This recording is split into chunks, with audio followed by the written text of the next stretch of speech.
সাধারণ শিক্ষার্থী, আমাদের কাছে কোনরূপ অস্ত্র শস্ত্র এরূপ কিছু নাই। ওরা সশস্ত্র গোষ্ঠী, ওরা আসছে ককটেল নিয়ে এই এলাকায় বোমাবাজি করছে, ককটেল ফুটাইছে। বিশ্ববিদ্যালয় প্রশাসন পুরো নীরব ছিল, পুলিশ প্রশাসন একদম নীরব ছিল, তাদের ভূমিকা ছিল না। এখান থেকে যখন স্টুডেন্টরা ছাদ থেকে যখন ইট পাটকেল মারতেছে ওদের প্রতিহত করার জন্য, তারা এখান থেকে গুলি ছুটছে, রাবার বুলেট মারছে, একজনের পিঠে লাগছে স্টুডেন্টসে। আমাদের অনেক স্টুডেন্ট ঢাকা মেডিকেলে শতাধিক স্টুডেন্ট আহত অবস্থায় আছে। মারা গেছে ফিশাইজের এক বড় ভাই মারা গেছে একটু আগে টিএমসি থেকে। এটা নিশ্চিত করেছে তার কয়েকটা ফ্রেন্ড আমাদেরকে নিশ্চিত করেছে। না আমরা ঢাকা মেডিকেলে যাই, আমাদেরকে খবরের মাধ্যমে জানানো হয়েছে। আমাদের মিনিমাম 100 জন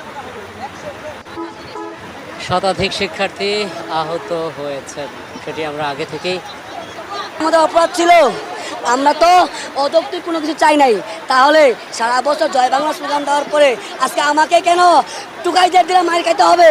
আমাদের কেন অত্যাচার করলো? ওরা কেন ককটেল নিক্ষেপ করলো?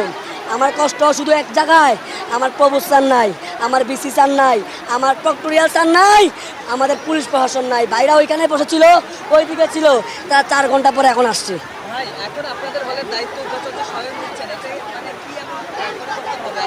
আপনি বলতেছেন পরিবর্তনের কথা, যদি পরিবর্তন হইতো আপনি বলেন আপনার বাসায় গিয়ে বহিরাগত থেকে আপনার পরিবারকে মারতে পারতো?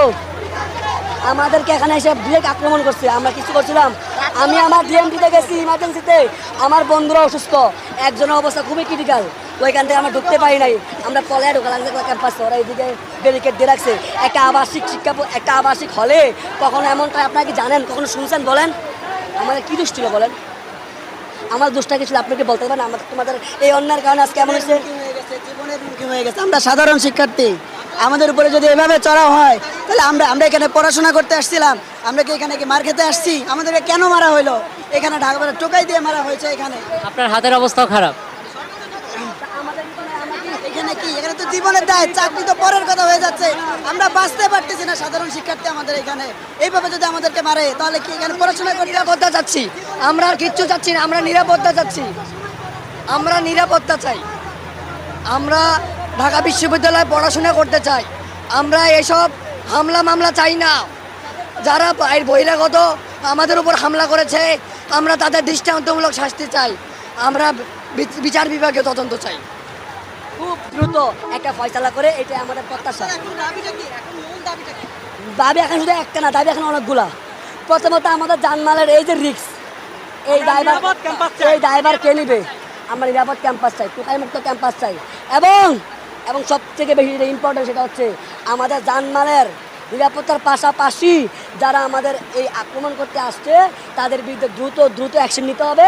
পাশাপাশি এই কোটার যৌক্তিক সংস্কার খুব দ্রুত নির্বাহী বিভাগ নিতে হবে, তা না হলে বাংলা ছাত্র সমাজ মেনে নেবে না।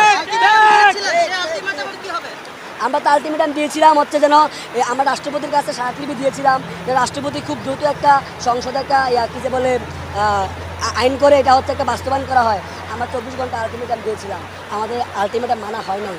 আমরা শান্তিপূর্ণ আন্দোলন করেছিলাম, কিন্তু আমাদের আন্দোলন আছে দেখবেন ভিজা 71 হলে